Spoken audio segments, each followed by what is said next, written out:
Art कहे या कला, ये हमेशा हमारे आसपास होती है। मगर इस करियर की उलझन ये है कि इसमें आगे तक बढ़ने का कोई एक रास्ता नहीं है। हर कलाकार को अपनी कला को संभाल कर रखने का अपना ही रास्ता खोजना होता है।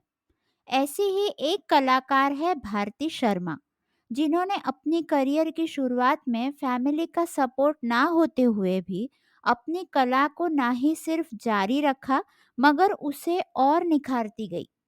इन्होंने मधुबनी, लिप्पन, वारली जैसी पेंटिंग बनाई, कॉरपोरेट इवेंट्स लिए और आज इनकी खुद की एक कंपनी है जिसका नाम है तितली रंगों का पिटारा। इनकी के क्ले पेंटिंग्स भी बहुत फेमस है। तो चलिए इनसे आज करते हैं इनके सफ़र की दिलचस्प बातें। हाय भारती, कैसे हो आप? हेलो सोनिया, मैं बहुत अच्छी हूँ। आप बताइए, आप कैसे हैं? मैं बहुत अच्छी हूँ और मैं आपका स्वागत करती हूँ करियर की बात साथ साथ के इस दूसरे एपिसोड में, जहाँ हम बात करने वाले हैं आपके इस आर्ट की, जहाँ आपने बहुत कुछ किया है, पेंटिंग की है, क्राफ्ट्स किया है, आज आप क्ले पेंटिंग करती है। और इसके बारे में हम और जानना चाहेंगे कि ये सब शुरू कहाँ से हुआ, कब हुआ? धन्यवाद सोनिया। अगर आप इसकी शुरुआत पूछेंगे तो ये मेरा जो आर्ट में रुचि थी वो बचपन से थी। हालांकि मेरी जो पढ़ाई हुई है वो मैंने टूरिज्म इंडस्ट्री में करी है। मेरी ओके। बैचलर्स है एंड मास्टर्स है टूरिज्म इंडस्ट्री में। जी। और रुचि जैसे बचपन से थी मेरे को। मेरे जो नाना थे वो वुडन टॉयज बनाते थे। मेरे चाचा जी थे, वो पोर्ट्रेट्स बनाया करते थे, स्केचिंग करते थे। तो समहाउ मेरे को वो मैंने बचपन में देखा था और मुझे बहुत फैसिनेटिंग लगता था, अट्रैक्ट करता था वो चीज़। तो वैसे करते करते स्कूल से ये शुरुआत हुई। कंपटीशन में पार्टिसिपेट करते गए, थोड़े प्राइज मिल गए तो लगता था अरे ये बहुत अच्छा सब्जेक्ट है, इसी में कुछ करते हैं। फिर कॉलेज आए तो कॉलेज में हमारे असाइनमेंट्स प्रोजेक्ट होते थे, उसमें पार्टिसिपेशन और कुछ बाहर जाके हमें कुछ हेल्पिंग हैंड असाइनमेंट मिलते थे जहाँ पे हमें लोगों को हेल्प करना होता था। एनजीओ से कनेक्शन ओके। होते थे, वहाँ के बच्चों को बुला के सिखाना और उनकी आर्ट एग्जीबिशन में लगाना। तो वहाँ क्या से हमने सिखाते थे आप वहाँ पर? जैसे छोटे बच्चे थे तो हम उन्हें क्राफ्ट से रिलेटेड चीजें सिखाते थे। पेपर कटिंग हो गया, डेकोपाज, एक आर्ट होती है, फ्रेंच आर्ट बोलते हैं उसे, डेकोपाज ओके। सिखाते थे। लेडीज होते थे तो लेडीज को हमने क्ले स्कल्पचरिंग सिखाया, वो हुँ। उनको हमने इयररिंग्स बनाना सिखाया, मैग्नेट्स बनाना सिखाया। उनके ओके। प्रोडक्ट हम एग्जीबिशन लगाते थे कॉलेज हुँ। में, कॉलेज के बाहर भी धीरे धीरे लगाए। तो वहां से ये और थोड़ा रुचि और बढ़ गई। एक बार मेरे पापा जी गवर्नमेंट सर्विस में थे तो मेरे को उनके ऑफिस में एग्जीबिशन लगाने का एक बार मौका मिला। तो जब मुझे लगा कि मैं पार्टिसिपेट कर सकती हूँ तो हुँ। मैंने मधुबनी पेंटिंग बनाई, मैंने वर्ली ओके। पेंटिंग बनाई और लिप्पन आर्ट बनाई और उनके ऑफिस में एग्जीबिशन में मैंने प्रेजेंट किया। अच्छा। वहां पे मुझे एक लेडी ने मेरी हुँ। आर्ट को काफ़ी अप्रिशिएट किया एंड ओके। उन्होंने मेरा कांटेक्ट नंबर लिया और मुझे अप्रोच किया और मुझे बोला कि हम अपना एक स्टोर ओपन करने वाले हैं, क्या आप हुँ। हमारे स्टोर के लिए कुछ पेंटिंग्स बनाओगे? वो पॉइंट था मेरे लिए कि वाह, मतलब मेरी आर्ट रिकग्नाइज हो गई, मेरे लिए जी। बहुत बड़ी बात थी। मैंने कहा हाँ जी बिल्कुल। तो मैंने फिर उनके स्टोर के लिए पेंटिंग बनाई और उन्होंने मेरी कुछ पेंटिंग्स खरीदी और कुछ डिस्प्ले करी, जिसका जिससे मेरे लोगों में थोड़ा रीच मिली लोग। तो मुझे लगा हुँ। कि ये चीज़ आगे बढ़ती जा रही है धीरे-धीरे, तो ऐसे बस कदम आगे बढ़ते गए। तो आपकी जो ये कंपनी है तितली, ये आपने कब खोली? हाँ जी, 2016 में मेरी शादी हो गई, शादी के बाद हम दूसरे शहर में चले गए।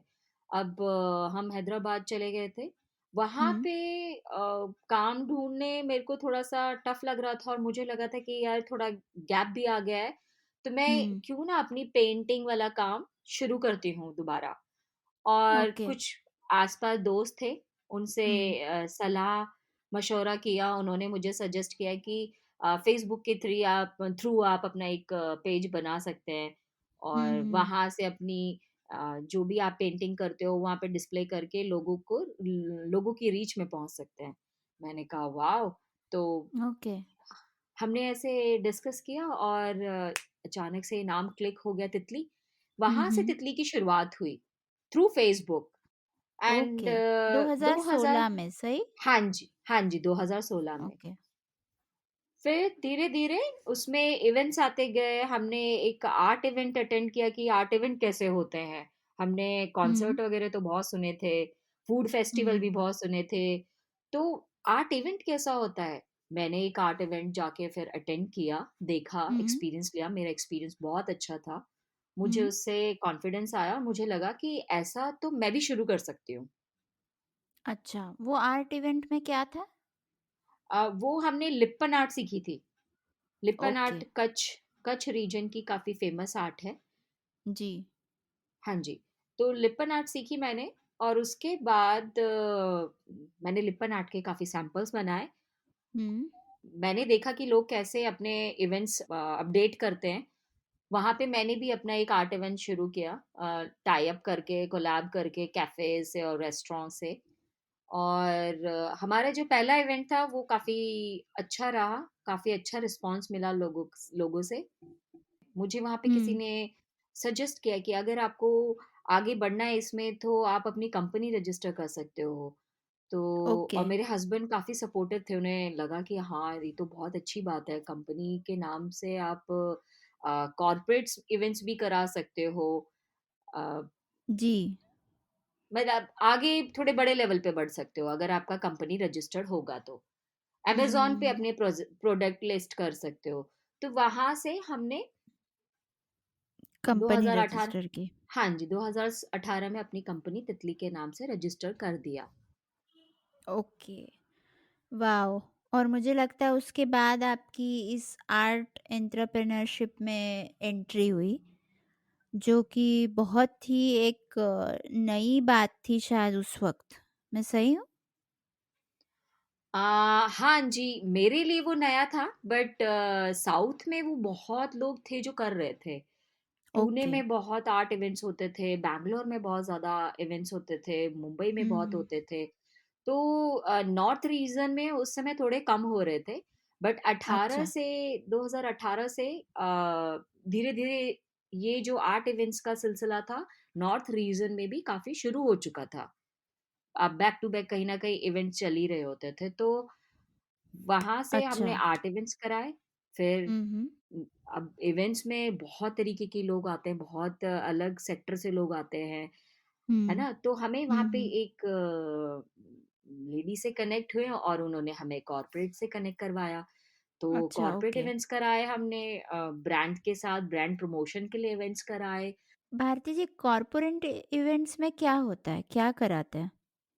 कॉर्पोरेट इवेंट्स में ये होता है कि अब पूरे दिन सुबह से शाम लोग काम करते हैं और आज की डेट में बहुत ज़्यादा स्ट्रेस है काम को जी, लेके। बिल्कुल। तो उनको स्ट्रेस से थोड़ा दूर रखने के लिए ये उनके लिए कुछ छोटी एक्टिविटीज़ करा देते हैं जिनसे वो थोड़ा-सा खुश हो जाएँ, माहौल बदल जाए उनके ऑफ़िस का। तो उसमें अच्छा, हम ओके। लोग बहुत ही इंस्टेंट इवेंट्स रखते थे। कुछ ब्रांड प्रमोशन के लिए थोड़े लंबे इवेंट्स भी होते थे। तो अभी जैसे मकर संक्रांति आ रहा है, मकर हुँ। संक्रांति में हमने काइट्स बनवा दी। फिर 26 जनवरी आ रहा है तो हमने वहाँ पे एक फ्लैग बनवा दिए। हुँ, फ्लैग्स हुँ। फ्लैग बना दिए तो फ्लैग के हम ड्रीम कैचेस बना दिए, उस थीम से ओके। लेके। हाँ, हाँ। तो ऐसे इंस्टेंट इवेंट जो वो हुँ, बनाएँ और मज़े करें और थोड़ा-सा उनका मूड चीयर अप हो जाए। गुड। भारती, तितली आज क्या कर रहा है, ये भी हम जानना चाहेंगे। सोनिया तितली को हमने 2 भागों में बाँटा हुआ है। एक ओके। भाग में हम वर्कशॉप्स लेते हैं, पढ़ाते हैं बच्चों को। हुँ। हुँ, हुँ। बच्चों से लेके बूढ़ों तक, उसमें हमने कोई एज बैरियर नहीं लगाया हुआ है। ओके। और दूसरे भाग में हम अपने क्ले प्रोडक्ट्स बना के बेचते हैं। वो हमने अच्छा। लास्ट ईयर से ही शुरू किया है, जिसमें हम क्ले मॉडलिंग बोलते हैं। हुँ, उसमें हुँ। हम कपल्स फ्रेम बनाते हैं, फैमिली फ्रेम बनाते हैं, साइन बोर्ड्स बनाते हैं, नेम प्लेट्स बनाते हैं। तो ओके। ऐसे हमने 2 भागों में तितली को डिवाइड किया हुआ है। भारती, आपकी बातों से और हमारे इसके पहले के एक्सपर्ट मिस्टर प्रकाश लाल जिन्होंने एनिमेशन के बारे में बात की थी, उनकी बातों से एक बात उभर कर आई है कि एक आर्टिस्ट को अपनी प्रैक्टिस जारी रखनी चाहिए, लोगों तक पहुंचने की अपनी कोशिश करते रहना चाहिए, और चाहे कोई कमर्शियल सक्सेस एकदम मिले या ना मिले, पर अपनी आर्ट को बेहतर करते रहना चाहिए हर दिन, हर समय। इससे कहीं न कहीं से कोई न कोई तो आपको मिल ही जाएगा जहाँ पर आपको सक्सेस मिले। बिल्कुल, बिल्कुल सोनिया जी, आपने बिल्कुल 100 पते की बात बोली है एंड ये मेरे साथ भी हुआ। जब जी। 2016 में जो मेरे को एक यही लेडी ने जो मुझे पेंटिंग्स खरीदी और मेरे को ऐसा ऑफ़र दिया, उसके बाद मेरी मम्मी को मेरे पे विश्वास आने लग गया। मेरी मम्मी एक बार मेरे भाई के बेबी का बर्थडे था, वहाँ पे सब बच्चों ने कैप पहनी थी और कैप में बड़े अच्छे-अच्छे डिज़ाइन बने हुए थे और पॉम-पॉम लगे हुए थे। हाँ। तो उन्होंने जी। काफ़ी सारी कैप्स मेरे लिए बचा के रखी और कहा, "देख, ये पॉम-पॉम ना तेरे किसी काम आ जाएँगे।" तो वो चीज़ ऐसा लगा ना कि यार मतलब हँसी में निकल गई, पर वो मेरे लिए बहुत ही बेस्ट पॉइंट था कि यार मेरी माँ को चीज़ें ना शायद धीरे-धीरे समझ आ रही है कि हाँ, मेरी बेटी जो कर रही है वो ठीक कर रही है। हुँ। वाह! ये बहुत अच्छा किस्सा सुना है आपने, और मुझे लगता है ये ऐसी छोटी-छोटी बातें ही होती है जो एक आर्टिस्ट ही नहीं, सबके लिए बहुत ज़रूरी होती है, और स्पेशली उन करियर्स में जो बहुत मेनस्ट्रीम नहीं होते। वॉव! ये बहुत ही इंस्पायरिंग स्टोरी है आपकी, कि पहले तो फैमिली भी रिकॉग्नाइज नहीं कर रही थी काम, मगर धीरे-धीरे आपने अपनी आज एक कंपनी खोल ली है, और मुझे पता है कि आपकी कंपनी बहुत अच्छा काम कर रही है। मैं खुद आपकी कस्टमर हूँ, इसलिए मैं ज़रूर ये बता सकती हूँ कॉन्फिडेंस से। भारती, मुझे बताइए कि आर्ट क्या है? आर्ट की डेफिनेशन क्या है आपके हिसाब से? स्पष्ट शब्दों में मैं अगर अपनी बात करूँ, तो मेरे लिए जी। आर्ट जो है वो एक भावनाएँ हैं, आप कह दो विचार है, इच्छा है कि आपने जो हुँ, सोचा, आपके मन में जो विचार आए और हुँ, आपके दिमाग में क्या चल रहा है, आपने उसको हुँ। किसी भी रूप में किसी भी जी। रूप में प्रकट कर दिया। हुँ। तो मेरे लिए वाओ! एक भावनाएँ कह सकते हो कि अपनी भावनाओं को प्रकट करने का एक सुंदर तरीका मुझे लगता हाँ, है। हाँ। यही हाँ, कहना हाँ। चाहती हैं आप? हाँ, बिल्कुल, बिल्कुल कि स्पष्ट और सुंदर तरीका कि आप अपनी भावनाएँ कैसे प्रकट कर सकते हैं, वो किसी भी रूप में कर सकते हैं, बहुत सारे तरीके हैं। तो जी। ये एक मेरा एक तरीका है। हुँ। अच्छा, भारतीय ये आर्ट जो है, ये लोगों को कैसे मदद करता है? कोई ऐसा इंसिडेंस हुआ है आपके साथ या आपकी लाइफ में जहाँ आपने देखा हो कि आर्ट की वजह से किसी इंसान को कोई मदद मिली हो, मदद हुई हो, फिज़िकली, मेंटली, कुछ ऐसा हाँ आपने जी। कभी एक्सपीरियंस किया है?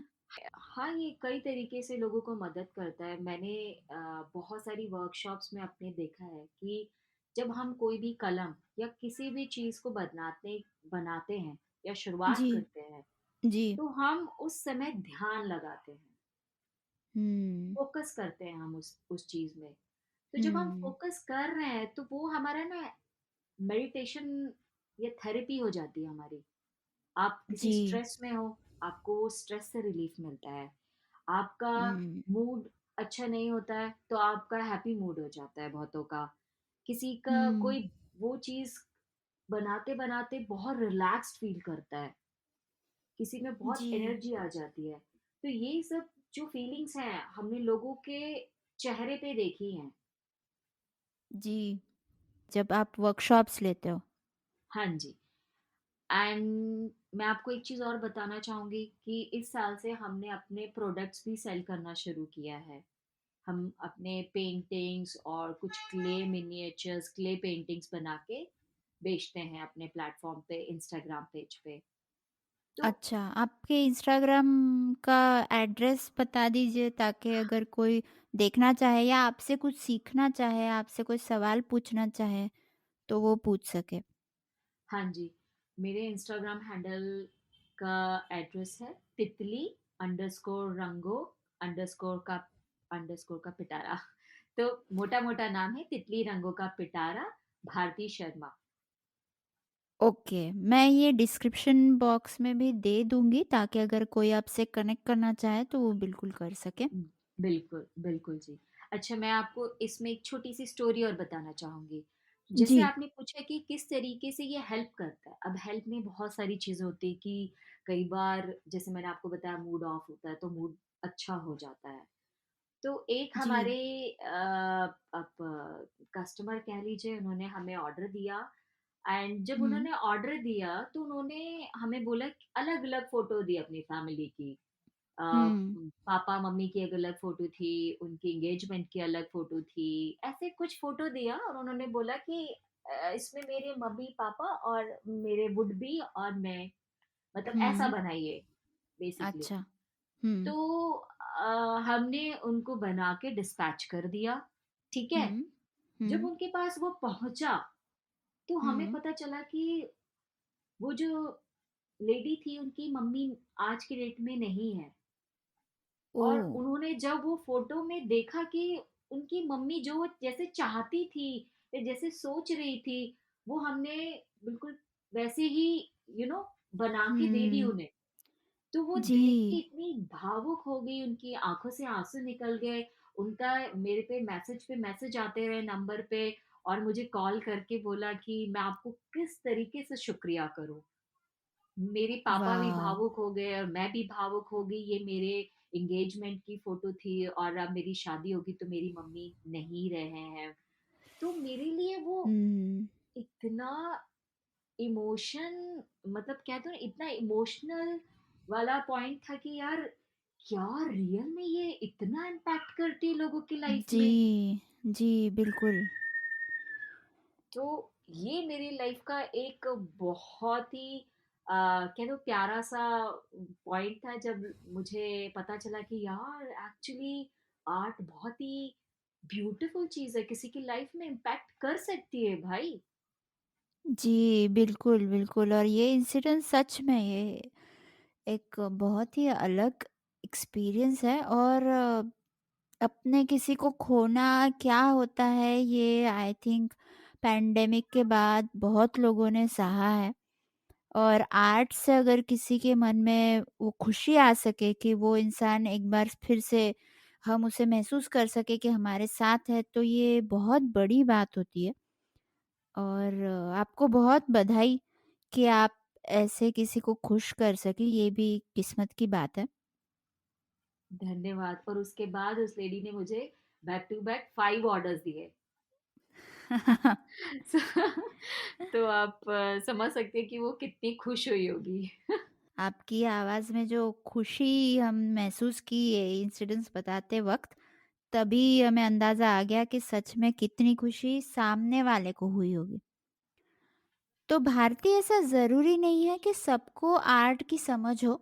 जैसे मुझे भी कुछ सालों पहले आर्ट ज़्यादा समझ में नहीं आता था और मैं अपने लिसनर्स के साथ एक वाकया शेयर करना चाहूँगी कि एक बार भारती ने मुझे अपनी पेंटिंग बताई और उसने पूछा सोनिया बताओ इसकी क्या प्राइस होगी? और मुझे आज भी शर्मिंदगी महसूस होती है जो प्राइस मैंने बताई थी, क्योंकि उसकी प्राइस उससे 10 गुना ज़्यादा थी। ये सही, इसलिए सही। हुआ क्योंकि मुझे ये पता ही नहीं था कि उसके पीछे भारती ने कितनी मेहनत की है, कितनी बार वो उसे सीखी है, कितना उसने टाइम दिया है, ये इस बारे में मुझे कुछ पता नहीं था। तो भारती जो मेरे जैसे लोग हैं, उनके लिए आप क्या कहना चाहेंगी? जब कोई भी आर्ट को हम कैसे समझें? उसकी सही जो क्या कहते हैं उसे कीमत तो नहीं कह सकूँगी बट सही वैल्यू कैसे करें हम उसकी? अ, देखो सोनिया, वैल्यू जो आपने बात करी है, तो जी, वैल्यू आर्ट की सब लोगों के लिए बिल्कुल अलग है। और ओके। इसको अगर आप प्राइस से भी रिलेट करो, तो सबके लिए एक ही चीज़, एक ही पेंटिंग के 10 तरीके के प्राइस हो सकते हैं। ये हुँ, इंसान पे डिपेंड करता है कि कौन इसको किस तरीके से समझता है। समझ रहे हैं आप? तो जी, मैं अगर इसके बारे में बेसिकली ये छोटे-मोटे कुछ 1-2 पॉइंट बताना चाहूँगी, जिसमें जी, ये कि कुछ जो पेंटिंग्स हैं, उनके हुँ, पीछे उनके कई साल लगे हुए हैं। हुँ, आपको कॉमन पेंटिंग का नाम लेती हूँ जो अधिकतर लोगों ने सुना होगा, मधुबनी पेंटिंग। ठीक है। जी, हुँ, मधुबनी पेंटिंग अपने नॉर्थ में, बिहार में बहुत फेमस है। मधुबनी पेंटिंग कितने सालों से चलती आ रही है और जी, पूरी फैमिली लगी उसमें, कई पीढ़ियों दर पीढ़ियां लगी पड़ी हैं वो काम करने में, उनके परदादा हुँ, दादा मम्मी पापा, फिर खुद लोग, फिर उनके बच्चे। तो उनको ये हुँ, जो पेंटिंग है ये वो विरासत में मिली है और वो इसी को काम को आगे बढ़ाते जा रहे हैं। तो जी, आप इसमें देख रहे हैं कि कितने साल लगे, कितनी पुरानी पेंटिंग को वो आज भी जीवित करके रखे हुए हैं और आम जी, जनता को वो देखने को मिल रही है। तो जी, उसमें कितना समय लगा है आपका, वो हुँ, कितनी पुरानी पेंटिंग है, हुँ, किस रीजन से आई है वो, हुँ, और उसमें कितनी बारीकी से काम हो रखा है। कुछ ये छोटी मोटी बातें जिनसे आप थोड़ी सी पहचान लगा पाओगे। और मैं हुँ, एक बात बताऊं सोनिया, अगर आपको एक बार किसी आर्टिस्ट की और ये इस काम की वैल्यू आनी शुरू हो जाएगी ना अपने अंदर हुँ, से, हुँ, तो शायद जिंदगी भर में आप कोई भी जो आर्ट फेयर होते हैं, जो भी ये मेले लगते हैं ना, पूरे इंडिया में जी, या कहीं पे भी, आप हुँ, शायद ही किसी आर्टिस्ट से जाके नेगोशिएट करोगे।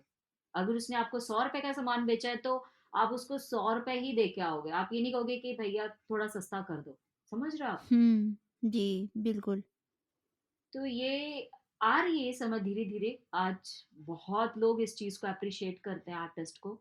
ये चीज बहुत हुँ, अच्छी है जो हमारे टाइम में जितनी वैल्यू नहीं थी, आज उससे थोड़ी ज्यादा वैल्यू होगी। और उम्मीद है कि आने वाले समय में इस आर्ट वर्ल्ड की बहुत ज्यादा वैल्यू होगी। हमें पूरी उम्मीद है भारती, और इसीलिए ये पॉडकास्ट भी हम आज कर रहे हैं, ताकि लोग ये समझें कि आर्ट की क्या कीमत है, उसके पीछे एक आर्टिस्ट की क्या जर्नी है। पर भारती, मुझे ये पता है कि कोई भी सफ़र इतना आसान नहीं होता। कौन से चैलेंजेस होते हैं जो एक आर्टिस्ट फेस करता है, या फिर वो लोग जो इस करियर में आना चाहते हैं वो शायद फेस करें, और वो कैसे उसका हल निकाले? प्लीज ये बताइए। जैसे सोनिया आपने बताया कि चैलेंजेस कैसे मैंने फेस किए थे। मेरे जैसे भी बहुत सारे लोग हैं जो आज की डेट में सबसे पहला चैलेंज यही फेस करते हैं कि उनकी फैमिली सपोर्ट करे उनको, और आर्ट जी। की वैल्यू हो, उन्हें आर्ट में फ्यूचर दिखे हम्म। कि कि हमारा बच्चा ये कर रहा है तो हम सपोर्ट करते हैं, इसके आगे जाके चांसेस है हमारा बच्चा कुछ कार कर सकता है, अपना हम्म। कमा सकता है जिसमें वो खुश रहे। तो मेरे को हम्म। यही चैलेंजेस आए थे कि फैमिली सपोर्ट नहीं करती थी। हम्म। बट समय के हिसाब से धीरे धीरे सपोर्ट किया, और हस्बैंड बहुत सपोर्टिव थे। उनकी मदद से काम आगे बढ़ा, कंपनी रजिस्टर करी, काम अच्छा चलते आ रहा है अभी तक। तो हम्म। इस ऐसे में एक हिम्मत मिली। मेरे को हम्म। सबसे ज़्यादा सबसे बड़ा चैलेंजेस यही आया था इस जर्नी में कि पेरेंट्स ने सपोर्ट नहीं किया था, या हम्म। मैं उनकी भी गलती नहीं मानूंगी। उस समय आ, समझ भी नहीं थी हमारे पेरेंट्स को, या फिर यही है कि उन्हें कोई फ्यूचर नहीं दिखता था इसमें बस। हम्म। तो तो मेरा ये भारती, और ये बिजनेस करने के लिए कोई स्पेशल अच्छा चैलेंजेस जो? अच्छा, हाँ जी बिल्कुल, मैं इसी बात पे आ रही थी सोनिया, आप जो जी। मेरे से पूछने जा रहे हो। मैं जैसे, अब ऑब्वियस है कि नौकरी तो छोड़ दिया। अब जब आप नौकरी करते हो, आप ऑफिस जाते हो, हर दिन लोगों से मिलते हो, बातचीत करते हो, तो वो कहते हैं ना कि जितना ज्यादा बाहर जाते हो, लोगों से बातचीत करते हो, तो लोगों को समझने का तरीका, हाव भाव, बातचीत, इंटेंशन सब समझ आती है। बट जी। आप इन सब से जब दूर चले जाते हो तो आपको समझ नहीं आता कि कौन कैसा है। और जैसे मैंने आपको बताया कि जब कंपनी शुरू करी थी तो हमने कॉर्पोरेट वर्कशॉप्स भी करी थी। कॉर्पोरेट हुँ, से भी काफ़ी कोलैबोरेशन हुआ तो वहाँ मेरा सेकंड चैलेंज ये था हुँ, बिकॉज़ मैं बहुत समय से आर्ट करती थी और बच्चों को ही पढ़ाती थी एंड हुँ, अपने प्रोडक्ट्स बना के एग्ज़िबिशन लगाना, तो मेरा इंटरैक्शन बहुत कम होता था।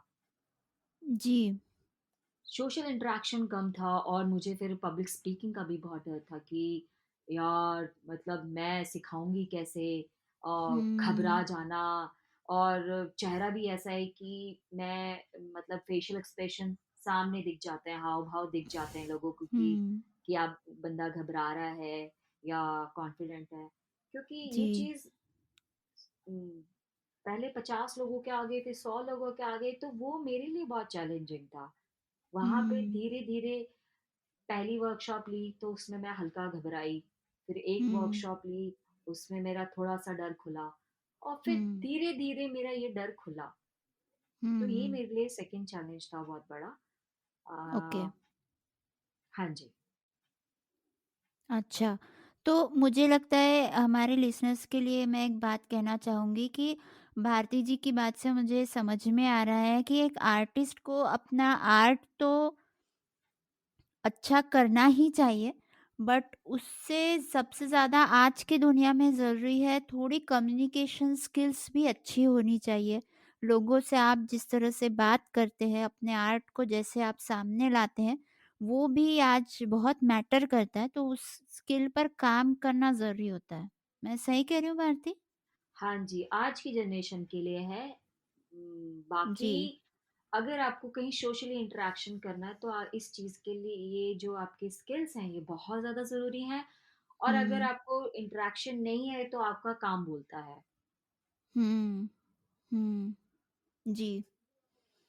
तो भारती ये सारी चीज़ों में टेक्नोलॉजी कहाँ पर आती है? टेक्नोलॉजी का क्या इम्पोर्टेंस है? क्योंकि हम देख रहे हैं हर जगह टेक्नोलॉजी है आज।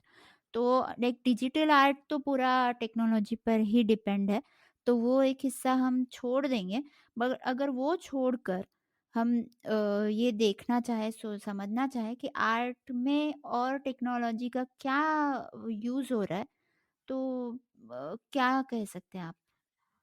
टेक्नोलॉजी तो बहुत बड़ा रोल कर रही है इस आर्ट इंडस्ट्री में भी। आर्ट क्या हुँ, सारी इंडस्ट्री में अब जैसे मैंने आपको बताया कि मैंने 2016 में जी। अपना एक फ़ेसबुक पेज बनाया था, है ना?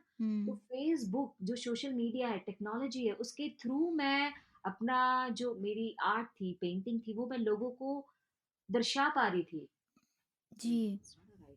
सो वो उसके थ्रू मुझे लोगों की रीच मिल रही थी। मैं वर्कशॉप्स ले पा रही थी, पर्सनल वर्कशॉप्स ले पा रही थी, इवेंट्स जनरेट कर पा रही थी। तो मेरे लिए पहले फ़ेसबुक रहा और अब इंस्टाग्राम पे, व्हाट्सएप पे अगर आप अपना स्टेटस डालते हो तो आप मतलब सबकी निगाहों में आ सकते हो, अपनी मार्केटिंग कर सकते हो, हुँ, राइट? इंस्टाग्राम से मुझे बहुत लोगों के ऑर्डर्स आते हैं, जिनको हम जानते भी नहीं हुँ। हैं। तो आप समझ रहे हो कि लोगों तक अपनी कला पहुँचाने के लिए सोशल मीडिया टेक्नोलॉजी बहुत बड़ी सहायता कर रही है हम लोगों के लिए। जी, बिल्कुल। सोशल मीडिया और मुझे लगता है कि कम्युनिकेशन स्किल और आपकी आर्ट की जो स्किल है, ये 3 स्किल्स बहुत ज़रूरी है इस करियर में सक्सेसफुल होने के लिए। क्या मैं बिल्कुल, सही हूँ? बिल्कुल सोनिया, आप बिल्कुल सही बोल रहे हैं। अगर आपको इसी फ़ील्ड में जाना और लगता है पढ़ाई करनी है तो इसमें बीएफए और एमएफए है कि बैचलर्स ऑफ फाइन आर्ट्स और उसमें मास्टर्स हुँ, कर सकते हैं। बट आजकल मैं बहुत ट्रेंड देख रही हूँ कि जैसे मैंने रिलीफ आर्ट में स्पेशलाइज़ेशन किया है, बट हुँ, उसके अलावा आजकल बहुत सारे सेल्फ टॉट आर्टिस्ट आ चुके हैं। जैसे आपने अभी ओके। टेक्नोलॉजी की बात करी थी, तो यूट्यूब है। यूट्यूब में हुँ, हम जैसे लोग अपने वीडियोज़ बना के डाल देते हैं, तो वो दुनिया भर में लोग देखते हैं, तो उनमें से ही बहुत लोग सीख के अपने चैनल बना लेते हैं या अपनी स्किल्स एनहांस करते हैं। तो जी। मैं बहुत सेल्फ टॉट आर्टिस्ट से मिली हूँ, जो कि हुँ। आज अ, हमसे भी बहुत ज़्यादा अच्छा काम कर रहे हैं। ये एक बहुत नया पहलू है कि जैसे आपने कहा बीएफए एंड एमएफए, इसके साथ-साथ आप खुद को भी सिखा सकते हैं अलग-अलग सोशल प्लेटफ़ॉर्म्स से। तो भारती और कौन-सी, जैसे आपने हमारे पॉडकास्ट में एक बार मधुबनी आर्ट कहा था, हाँ वैसे जी। और कौन-सी पेंटिंग्स है? एक मुझे पता है वारली पेंटिंग होती है महाराष्ट्र में, हाँ जी, हाँ जी। तो अ, वो और कौन-सी पेंटिंग्स होती है? और आपको कोई इंस्टीट्यूशन अगर आप सजेस्ट कर सकें जहाँ लोग जाकर ये पढ़ाई कर सकें तो? तो मेरा पर्सनल एक्सपीरियंस ये कहता है कि इंस्टीट्यूट में जाके आपको अ, मतलब ये जो रीजनल आर्ट्स हैं वो मुझे एक्सपीरियंस नहीं है, तो मैं नहीं बता पाऊँगी पूरी तरह अच्छे से कि वो ये चीज़ सिखाते हैं, नहीं सिखाते। वो अच्छा। स्केचिंग हुँ। और उसमें कैसे आगे जाते हैं, कैसे फैशन इंडस्ट्री में जाते हैं और क्या आपकी टेक्नीक्स हैं वाटर कलर की, हुँ, एक्रिलिक हुँ। और इन सब की। इनके अच्छा, अलावा मेरा ये मानना है कि आप जिस भी जगह गए, जैसे बिहार गए आप, आपको मधुबनी हुँ, पेंटिंग सीखनी है, तो मधुबनी के जो लोकल आर्टिस्ट हैं वहाँ पे, जो लोग हुँ, वहाँ पे काम करते हैं, आप उनके घर हुँ, में रुकिए, हफ्ते रुकिए, महीना रुकिए और उनसे सीखिए और उनको डायरेक्ट पैसे दीजिए, उनसे कला हुँ, सीखिए। हुँ। जैसे मधुबनी है, वैसे ही हमारे पंजाब में काम करते हैं फुलकारी, एक बहुत बड़े फुलकारी। आर्टिस्ट हैं।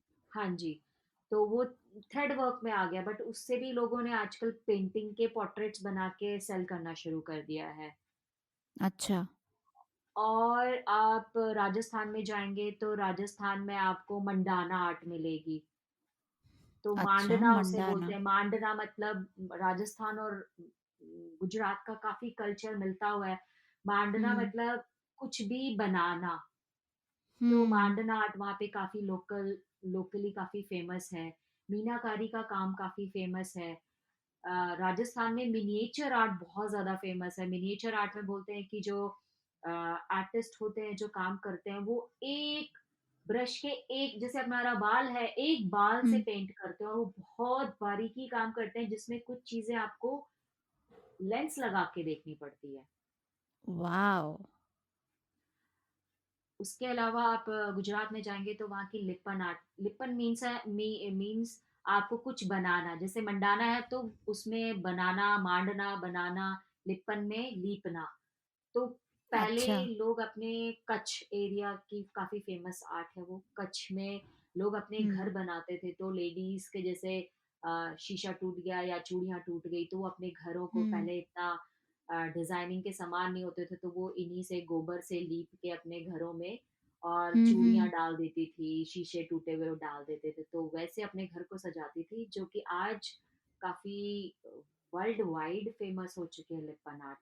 मिरर आर्ट के नाम वॉव! से मिरर मिरर वर्क और लिप्पन काम, हुँ, Lippan art, mud and mirror, तो ये इसके काफ़ी हुँ। सारे नाम हैं जिससे ये आज फ़ेमस है। जी। और आप साउथ में जाएँगे तो वहाँ की तंजौर आर्ट बहुत फ़ेमस है। तंजौर आर्ट में बोलते हैं कि 24 कैरेट गोल्ड फॉइल यूज़ करी जाती है, जो कि one of oh! The expensive paintings में आती है। अच्छा, हाँ जी, वॉव! तो वॉव! हमारा कल्चर बहुत ही रिच है भारत का, जहाँ बहुत, बहुत पर कहीं से भी एक बहुत ही सुंदर आर्ट निकल कर आता है। और आपने जो सारी बातें बताई उसमें से आधे तो मुझे पता ही नहीं थे, और मुझे पता है कि जो आर्ट में लोग नहीं हैं उनके लिए भी एक बहुत अच्छी इन्फॉर्मेशन होगी। आपने ये बात बहुत सही बोली है कि अगर हम इंडिया के क्या किसी भी वर्ल्ड में किसी भी जगह जाएँगे तो उस जगह की अपनी एक अलग आर्ट फ़ेमस होती है। उस जगह की अपनी एक लोग होते हैं जो अपनी कला से अपनी रोज़ी-रोटी चला रहे होते हैं और जो जी, कि कुछ समय बाद फ़ेमस हो जाती हैं, वैसा। जी, बिल्कुल। भारती, हम लोग अपने पॉडकास्ट की एंड की तरफ आ चुके हैं। तो अब मैं एक आपसे आखिरी सवाल पूछना चाहूँगी, और वो ये है कि जो आर्ट के करियर में अपना शुरुआत करने जाने वाले हैं, या फिर किसी और करियर में हैं मगर आर्ट की तरफ रुचि रखते हैं और यहाँ भी कुछ करना चाहते हैं, उन्हें आप क्या सजेशन देंगी? मैं सजेशन ये देना चाहूँगी सबको कि धैर्य रखें और प्रैक्टिस करते जाएँ। मैं बस यही बोलना चाहूँगी कि धैर्य रखो, काम करते जाओ और बढ़ते जाओ। आप एक कहावत है इंग्लिश में, practice makes a man perfect. It's very true. हुँ। आप लगे रहो, बढ़े रहो। वॉव! Thank you Bharti. मुझे लगता है आज हम लोगों ने आपसे बहुत कुछ सीखा है। बहुत इंटरेस्टिंग हमने किस्से भी सुने हैं आपसे, और आपकी जो जर्नी रही है वो सबके लिए इंस्पायरिंग रहेगी, मेरे लिए तो हमेशा ही रही है। तो इस नोट पर आज हम आपसे विदा लेते हैं। आपको फिर से एक बार धन्यवाद देते हैं। Thank you. शुक्रिया सोनिया जी, जो मुझे अपने चैनल पे आपने इनवाइट किया, और मेरा भी एक्सपीरियंस आपके साथ बहुत अच्छा रहा। धन्यवाद। भारती ने हमारे साथ अपने अनुभव शेयर करके हमारे बहुत सारे सवालों का समाधान किया है। हमें बहुत सारी नई जानकारी दी है कला के इस बिज़नेस, इस करियर के बारे में। फिर भी अगर आपका कोई और सवाल हो तो आप उन्हें फ़ॉलो कर सकते हैं, उनसे सवाल पूछ सकते हैं, उनके इंस्टा अकाउंट तितली रंगों का पिटारा पे। आप हमें भी सवाल पूछ सकते हैं और हमारा इंस्टा अकाउंट ज़रूर फ़ॉलो कीजिए। करियर की बात साथ-साथ। अगली बार मिलेंगे किसी ऐसे ही नए करियर और किसी ऐसे ही दिलचस्प गेस्ट के साथ। तब तक खुश रहिए, कलाकारी करते रहिए।